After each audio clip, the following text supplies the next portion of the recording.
Hello, welcome to my channel. Today I want to share idiom call it a day. Call it a day means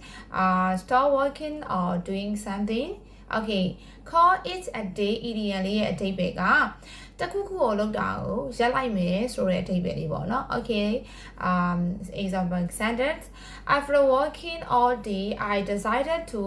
call it a day and watch movie.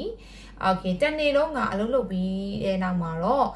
အလုပ်တွေကိုရှက်ပြီးတော့ဗီဒီယိုကြည့်ဖို့ငါဆုံးဖြတ်ချက်ချခဲ့တယ် Okay, next example. Yeah.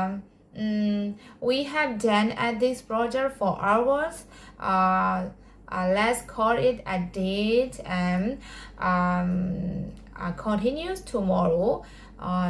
ငါတို့ဒီ project ကြီးကိုနိုင်ပေါင်းများစွာလုပ်ခဲ့ပြီးသွားပြီအဲ့တော့ငါတို့အခုဒီဟာကိုရပ်ပြီးတော့မနက်ဖြန်မှာဆက်ပြီးတော့လုပ်ကြရအောင် Okay, next example. After watching movie for 2 hours,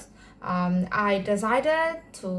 call it a day and do homework. ငါဗီဒီယို2နာရီကြည့်ပြီးတဲ့နောက်မှာဗီဒီယိုကြည့်တာကိုရပ်ပြီးတော့အိစာလုပ်ဖို့ဆုံးဖြတ်ချက်ချခဲ့တယ် Okay အဲ့တော့ call is a day တခုခုကိုလုပ်တာရပ်လိုက်တော့မယ်ဆိုရင် call it a day ဆိုတဲ့ idiom လေးကိုသုံးကြမယ်เนาะ Thank you